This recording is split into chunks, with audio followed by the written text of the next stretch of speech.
Assalamualaikum warahmatullahi wabarakatuh.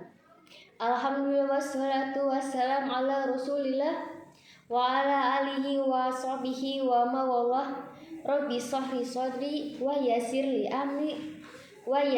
amri wahlul 'uqdatan min lisani yafqahu qawli, amma ba'du. Pertama-tama marilah kita panjatkan puji syukur kepada Allah Subhanahu wa taala yang telah memberikan kenikmatan kepada kita semua, sehingga pada hari ini kita dapat melaksanakan praktik ceramah tanpa ada halangan suatu hal apapun. Selanjutnya, sholawat serta salam kepada Nabi Muhammad SAW yang telah membawa umat manusia dari zaman jahiliyah menuju zaman terang benderang seperti sekarang ini. Hadirin yang dimuliakan Allah Subhanahu wa taala, pada kesempatan ini perkenalkan saya Naila Ade Putri dari kelas 11D akan menyampaikan ceramah yang berjudul Mensyukuri Nikmat Allah. Sebelumnya, kalian tahu gak sih apa itu syukur? Syukur adalah berterima kasih dan memuji sang pemberi nikmat, yaitu Allah Subhanahu wa taala secara langsung maupun tidak langsung atas karunia atau kebaikan Allah Subhanahu wa taala. Pengungkapan rasa syukur meliputi 3 hal. Yang pertama, mengakui nikmat dalam batin. Artinya, apa saja kita rasakan baik yang berbentuk jasmani maupun rohani. Yang kedua, membicarakan secara lahir atau lisan, yang artinya kita senantiasa mengingat dan menyebut-nyebut kemurahan dan kenikmatan Allah Subhanahu wa taala. Hal ini sesuai firman Allah Subhanahu wa taala dalam Al-Qur'an surat Ad-Duha ayat 11 yang berbunyi, A'udzubillahi minasyaitonirrajim, bismillahirrahmanirrahim, wa amma bi ni'mati rabbika fahaddits, yang artinya terhadap nikmat Tuhanmu maka hendaklah kamu menyebut-nyebutnya.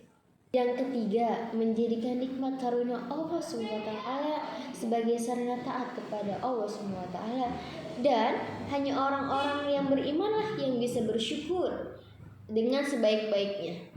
Merekalah tahu hakikat syukur yang sebenarnya. Kalau kita lihat dan perhatikan di sekitar kita, betapa banyak nikmat Allah yang telah dikaruniakan kepada hamba-hambanya, dan kaulah hitung nikmat Allah Subhanahu wa taala, niscaya kita tak akan mampu menghitungnya, sebagaimana firman Allah Subhanahu wa taala yang berfirman, dan jikalau kamu menghitung-hitung nikmat Allah, niscaya kamu tak akan dapat menghitungnya.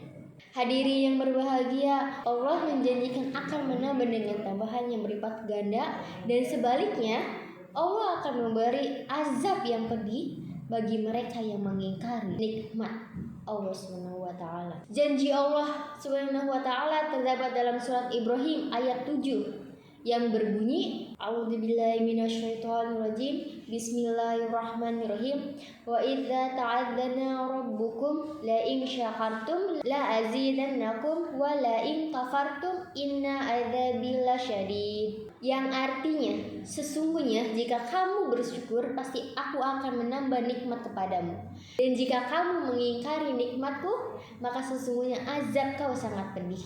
Inilah janji Allah Subhanahu wa taala, dan ingat, Allah tidak akan mengingkari janjinya. Sebaliknya, ketika ditimpa kesusahan atau musibah, janganlah sampai berputus asa, apalagi bunuh diri. Melainkan kita harus tetap bersyukur dan bersabar. Demikianlah ceramah yang dapat saya sampaikan. Tak ada gading yang tak retak, kesempurnaan hanya milik Allah Subhanahu wa taala, kesalahan milik saya sendiri.